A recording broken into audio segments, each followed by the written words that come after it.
Berbicara terkait dengan visi misi, asli Mandalika itu ya selalu mengedepankan sesuatu yang lebih sifatnya komunikasi atau mediasi dengan pihak masyarakat dan pihak terkait, yaitu asli Mandalika ini juga bergerak di bidang pemberdayaan di seputaran daerah perwisata Dek Mandalika, termasuk dan ITB pada umumnya. Terkait dengan visi misi, ya semoga kedepannya visi atau misi ini bisa menjadi sebuah alhasil yang bisa memuaskan bagi masyarakat ataupun pihak terkait, termasuk BUMN, ITDC berkolaborasi dengan baik dengan cara yang lebih elok, dengan cara yang lebih indah, lebih mengedepankan komunikasi, lebih mengedepankan silaturahmi bersama teman-teman atau koalisi dari asli Mandalika itu berkolaborasi untuk memajukan perwisata di daerah Lombok Tengah pada khususnya, yaitu di wilayah selatan Kabupaten Lombok Tengah dan ITB pada umumnya. Tadi Pak terkait dengan akses untuk dari legalitas dari asli Mandalika sendiri, dengan kebanyakan ada yang mengatakan belum apa, belum mempunyai akte pendirian dan sebagainya. Kalau tadi Pak Kasudin seperti apa legalitas asli Mandalika?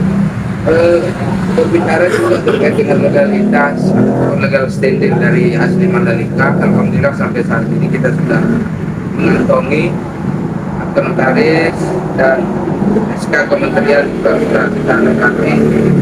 Namun dalam hal ini kan tidak harus kita harus mempublikasikan sesuatu yang menjadi rahasia lembaga itu sendiri. Alhamdulillah sampai saat ini kita legal standing kita sudah valid. Ini lagi isu terbaru ini terkait dengan ada pihak-pihak atau oknum tertentu yang melakukan kegiatan atau aksi-aksi tertentu dengan mengatasnamakan asli Mandalika. Seperti apa persoalannya? Siapa pihak yang mengaku sebagai asli Mandalika dan apa dasar mereka melakukan suatu aktivitas dengan mengatasnamakan asli Mandalika? Kalau kita mengacu ke ini, mungkin saya lebih bercerita panjang dan kali lebarnya lah ya, agar tidak ada sesuatu yang sifatnya yang ditutup-tutupi ataupun mungkinan ada prasangka-prasangka bagi baik itu birokrasi yang ada di wilayah Lombok Tengah juga, termasuk apa yang kami lakukan di asli Mandalika itu sebenarnya. Mungkin sedikit saya menguraikan kronologis dari apa yang pernah terjadi. Berawal dari saya pernah coba menghadap ke Kementerian Kementerian atau Komnas HAM bersama koalisi. Pada awalnya kan asli Mandalika ini kan memayungi koalisi-koalisi yang lain, termasuk Agra ITB, Agra Pusat Nasional, ada LBH dan lainnya, banyak lagi, mungkin ada 13-an koalisi sebenarnya. Lebih khusus ada progres ataupun program yang kami lakukan di seputaran pariwisata Mandalika. Itu kita sepakat dan tertuang dalam bentuk MOU, baik itu secara lisan atau secara tertulis. Koalisi-koalisi ini dipayungi sama asli Mandalika, artinya masuk satu pintu lewat asli Mandalika. Jadi apapun yang dilakukan oleh koalisi itu, baik di koalisi A, koalisi B, koalisi B, melakukan sesuatu berkegiatan di seputaran Dek Mandalika, itu yang bertanggung jawab sepenuhnya adalah asli Mandalika. Itu yang tertuang ataupun secara lisan. Alhamdulillah dari tahun 2020 cukup berjalan lancar, bahkan sesuatu hal ini kita sampai membuat sebuah laporan sampai ke IAIB Bank, bahkan sempat kita workshop sampai ke Thailand bersama PBB yang membidangi HAM yang di PBB. Ya alhamdulillah respon juga. Namun singkat cerita dari apa yang kami lakukan terakhir di tahun 2025 ya kalau tidak salah antara Maret, April, Mei, saya sempat ke Jakarta untuk meng-cross check laporan yang pernah disampaikan yang difasilitasi oleh pihak Agra Nasional mengatasnamakan Azli Mandalika. Ternyata sampai di Komnas HAM juga di situ hanya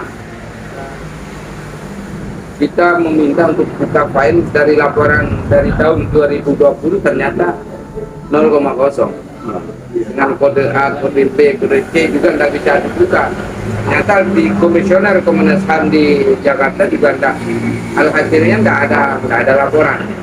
Nah itu yang memicu pemikiran dan nalar saya selaku yang bertanggung jawab sepenuhnya yang masuk lewat satu pintu bersama koalisi yang di seputaran kayak gitu ya. Saya berkesimpulan bahwa Azli Mandalika ini hanya dimanfaatkan sebagai ladang ataupun lahan ataupun mesin ATM oleh pihak-pihak terkait. Itu yang menjadi sebuah kesimpulan.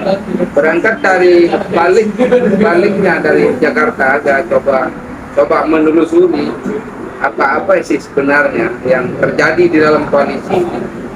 Nah, bahkan temuan-temuan Azli Mandalika itu ternyata banyak sesuatu hal yang dilakukan oleh pihak koalisi termasuk Agra EP ataupun Agra kita yang di luar konteks Azli Mandalika dan mengatasnamakan Azli Mandalika, namun secara fakta, secara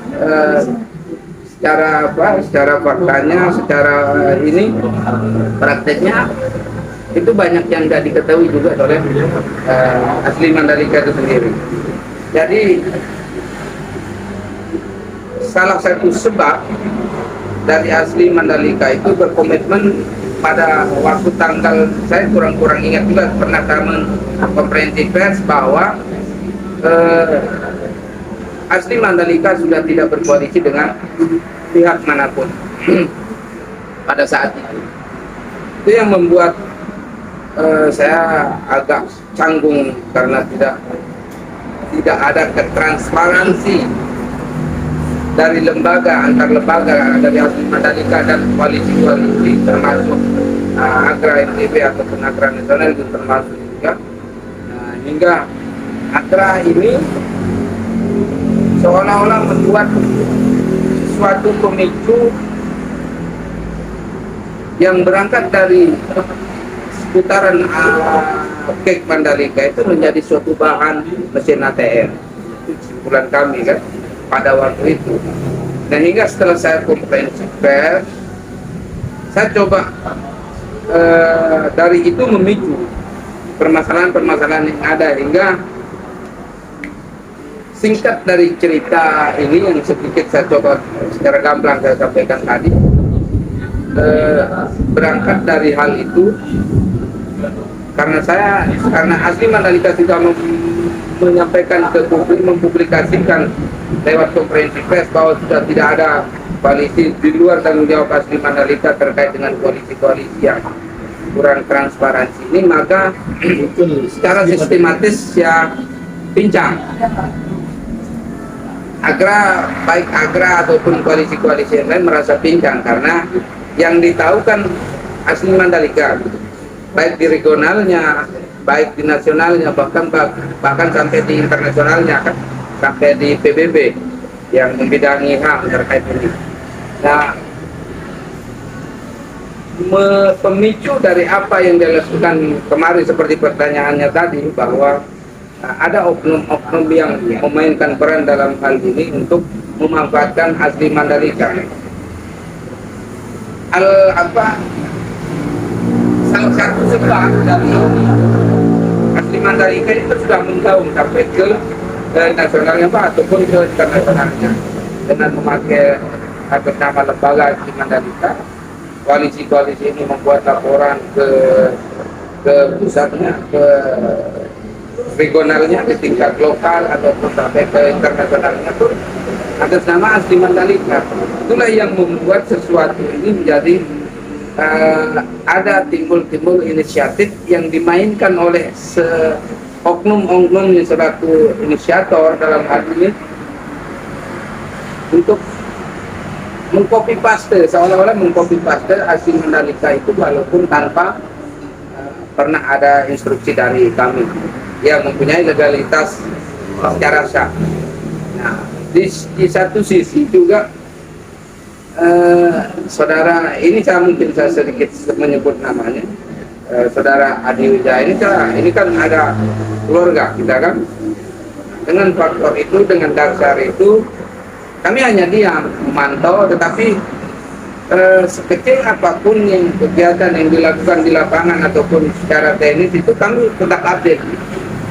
Yang walaupun kami hanya menjawab dengan diam, memantau, melihat situasi apa yang ada, yang terjadi di bawah dengan tanpa harus saya menegur. Itu cara asli Mandalika. Sedikit umpama asli Mandalika sedikit dongkol pada sesuatu itu kita coba mendiamkan supaya dengan sendirinya yang nantinya salah satu contoh pada saat ini sampai mengatasnamakan asli Mandalika, membuat laporan ke pihak Polda bahkan sampai ke gubernur terkait permohonan untuk mempublikasikan kepada pihak Pangkat MOU Pangkat dan PTDC. Itu salah satunya udah kedua kalinya membutak-atik rumah tangga orang lain lah, salah satunya. Cara bentuk dari apakah pihak yang disebut tadi itu dulu pernah bergabung di asli Mandalika dan atau di organisasi lain? Iya, itu mungkin kelupaan juga tadi.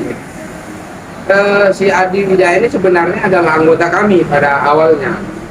Adi Wijaya, terus ada Nasaruddin, namanya ada Ella Nurlela alias Raya, istri dari Adi Wijaya ini sebenarnya anggota kami, anggota asli Mandalika. Nah, karena jauh hari, kalau tidak salah, land clearing Tanjung An itu kan tanggal 16 di hari kedua, 15 mulainya, di hari kedua 16 Juli ya, kalau tidak salah tanggal 16 Juli. Jauh hari sebelum itu sempat ada pernyataan dari anggota ini mengundurkan diri. Alasannya? Alasannya tidak sesuai dengan apa yang dia inginkan, sesuai dengan praktek. Tapi kan kita selaku yang di depan kan lebih mengedepankan komunikasi, lebih mengedepankan mediasi secara baik, secara elok untuk menyelesaikan segala permasalahan, dengan lebih mengedepankan juga silaturahmi ke pihak-pihak terkait, termasuk Pemda, terus pemerintah pusat pun seperti itu, ataupun ke pihak ITDC yang selaku pengembang berwisata di wilayah Gunung Selatan. Hingga dalam hal itu yang membuat orang-orang ini tidak sepaham dengan ala kepemimpinan dari kami dan ala teori yang saya mainkan. Nah, dalam hal itu kalau begini caranya ya lagi-lagi dia orang ini juga tidak sesuai dengan harapan. Katanya asli Mandalika sudah tidak sesuai dengan harapan, maka kami atas nama ABCD ini keluar dan masuk ke Agra secara sistematis. Jauh hari sebelum land clearing itu sudah keluar ke Agra, bahkan itu sempat disampaikan juga ke kita. Dengan dasar itu Maka saya simpulkan adalah bahwa yang mendeklarasikan asli Mandalika itu atas nama pengurus Adi Wijaya dan lain-lain itu bukan anggota asli Mandalika, melainkan anggota Agra yang di Ubunut. Jadi itu adalah sesuatu hal mengutak-atik rumah tangga orang lah. Cuman walaupun seperti itu, kami dari asli Mandalika hanya memberi ruang waktu untuk berpikir lebih jernih lagi dampak dari apa yang dilakukan oleh teman-teman ini, mungkin dengan sendirinya nantinya. Tapi ternyata sekarang karena adanya sebuah laporan ke Polda terkait dengan MOU Pangga dengan ITDC itu yang mau diminta untuk dipublikasikan, namun itu menyalahgunakan wewenang juga, mengutak-atik orang lain juga termasuk, hingga tim Vanguard sama ITDC ini kena tegur, kena telepon dari Polda. Nyata setelah diklarifikasi di Polres Lombok Tengah, si pihak ITDC, setahu saya asli Mandalika tidak pernah mengirim suatu laporan di Polda, karena setahu saya pengurus asli Mandalika yang sah secara sah mempunyai legalitas, standing legalitasnya juga si Pak Sahnan ini. Nah, itu yang menjadi, yang disampaikan, yang diceritakan, yang diulaskan ke Kapolres. Nah, kalau begitu ya mungkin arahan dari Pak Kapolres Lombok Tengah ya ini menyalahgunakan wewenang, berarti orang-orang ini mengutak-atik rumah tangga orang lain. Nah, setelah kami itu dari asli Mandalika ditanya terkait dengan legalitas yang kami punya, alhamdulillah kita dari akte notarisnya nomor bla bla bla bla nya, saya SK Kementerian Hukum dan HAM-nya juga sudah disetujui dan tinggal kita ambil. Nah, jadi dalam hal ini itu masih secara sah di struktur di struktur kepengurusan di akte notaris pun juga mungkin diperkenalkan lewat sini ya, mungkin selaku ketua ya saya sendiri Sangat, dan sekretarisnya lalu Mahram Alfiah dan bendaharanya Ramliadi. Nah, di situ tertera memang, jadi bahkan sampai divisi A, divisi B-nya di akte notarisnya. Sehingga dalam hal itu, bahkan karena faktor penyebab dari tidak terdaftarnya orang-orang ini karena ada statement dia udah keluar atau hengkang dari asli Mandalika, maka dengan sendirinya saya selaku yang di depan itu berubah secara perizinan lagi. Ini kan ada laporan yang mereka buat, nantinya ada surat. Sedangkan mereka ini bukan asli Mandalika, artinya ada dugaan pemalsuan dokumen di sana, mengatasnamakan asli Mandalika. Terus nama-nama asli Mandalika dibawa-bawa untuk kepentingan kelompok tertentu. Sikap dari Pak Sahnan selaku ketua asli Mandalika seperti apa? Oke. Terkait sikap asli Mandalika merespon dari apa yang dilakukan oleh teman-teman Agra ini, katakan kita sudah itu nggak Agra, ini sudah dikubur dua asli Mandalika, dia orang-orang Agra NTB. Sikap kami itu seperti yang saya bilang tadi, saya selalu memberikan waktu demi waktu untuk bisa menelaah, memilah dan memilih apa yang dilakukan oleh orang-orang ini. Namun sampai 4 bulan, kalau sudah 4 bulan saya memberi waktu hingga tercetusnya permasalahan ini lewat ITDC ataupun Vanguard, dan Vanguard itu sendiri yang karena menerima laporan dari Polda NTB bahwa ini ada laporan dari asli Mandalika, itu bahasanya kan.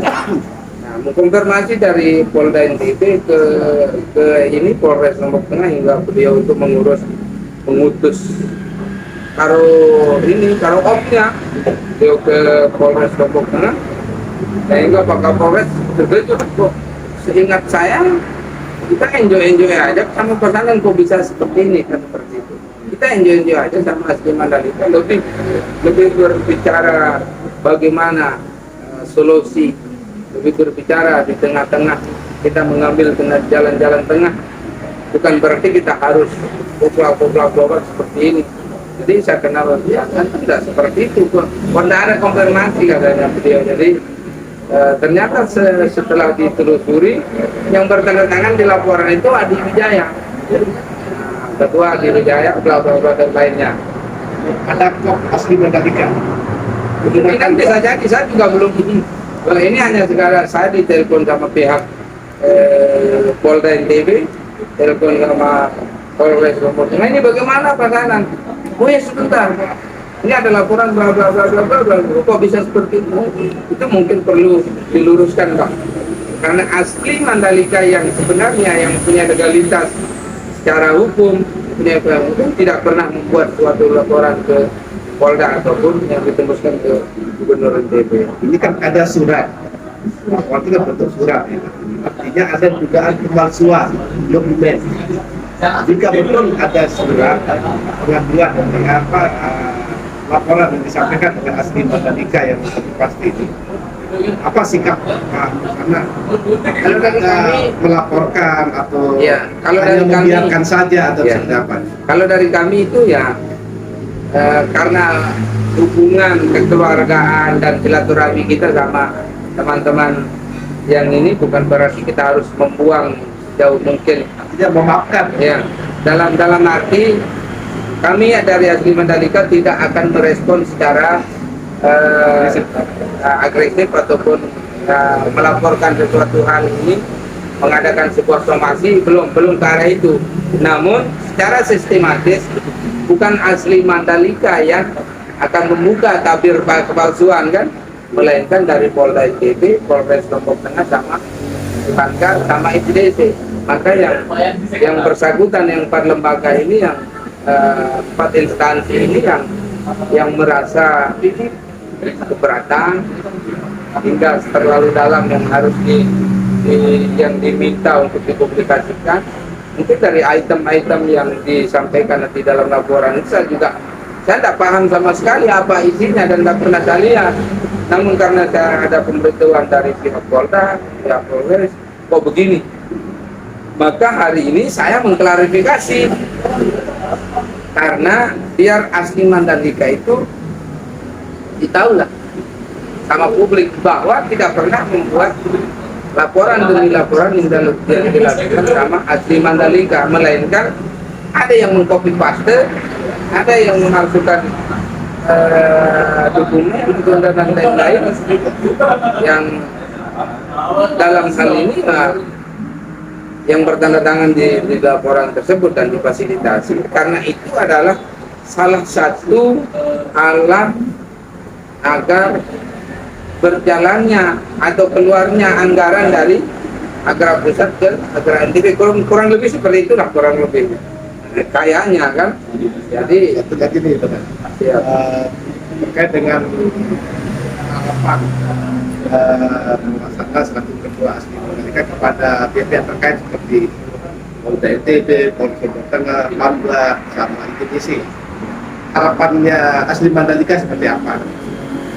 Kalau dalam hal ini dari Asli Mandalika tidak terlalu merespon juga. Artinya kenapa? Beliau juga Polres Lombok Tengah juga sudah tahu apa yang harus dilakukan. Orang-orang hukum semua di ITDC juga bukan ecek-ecek juga yang memahami dengan terkait dengan administrasi yang lebih administratif kan. Nah, jadi beliau juga kalau memang masalah ini mau diangkat, yang jelas bukan Asli Mandalika kan. Yang jelas bukan Asli Mandalika yang mengangkat permasalahan ini. Tugas kami dari Asli Mandalika itu hanya untuk meluruskan, mengklarifikasi permasalahan yang ada agar lembaga kami itu tidak publikasikan dengan narasi-narasi yang jelek gitu. Terakhir Pak, ini kan dengan masih banyaknya persoalan di Mandalika, salah satunya persoalan lahan, seperti lahannya beliau, dan persoalan penyerapan tenaga kerja.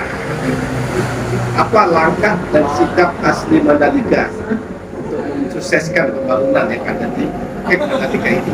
Kami berkomitmen dalam hal ini. saya pribadi berstatement dan kami dari Asli Mandalika berkomitmen untuk mendukung sepenuhnya sebenarnya selama masyarakat yang bersangkutan, masyarakat yang mempunyai permasalahan di tingkat tanah atau di tingkat lahan, di tingkat bawah itu bisa menemukan suatu solusi yang sesuai dengan harapannya masyarakat. Entah bagaimana itu ETDC akan mensiasati, entah bagaimana BUMN untuk memberi kebijakan.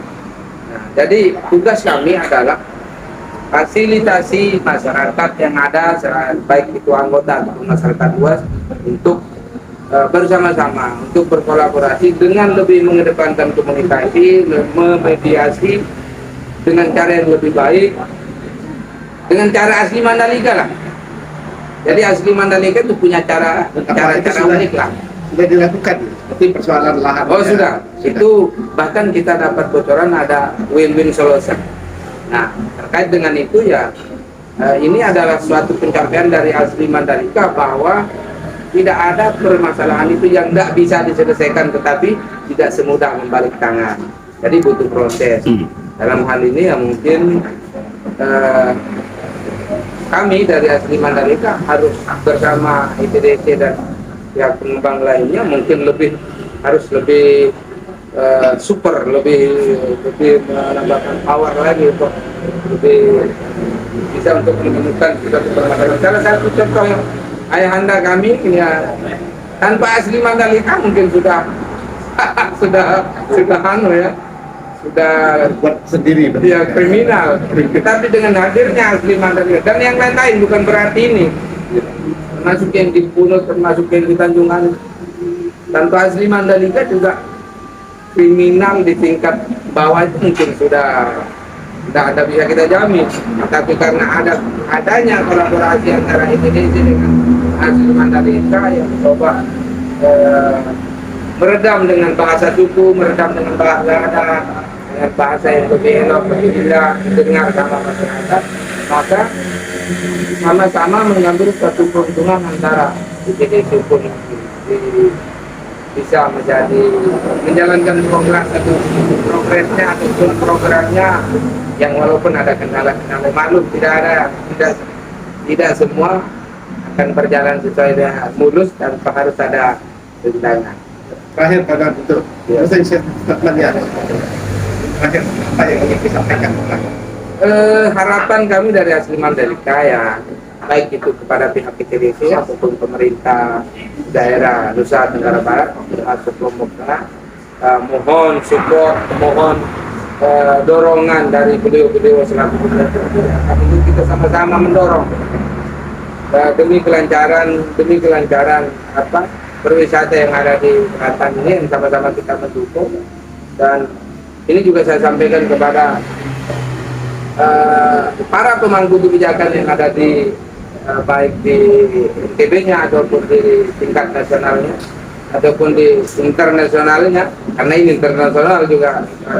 Jadi harapan kami dari selama kita mohon solusi yang lebih kedepankan solusi sebelum ada permasalahan konflik sosial sekecil apapun kita cegah dengan cara yang lebih baik dan indah, dengan cara kita coba duduk bersama. Mungkin kurang lebih seperti itu.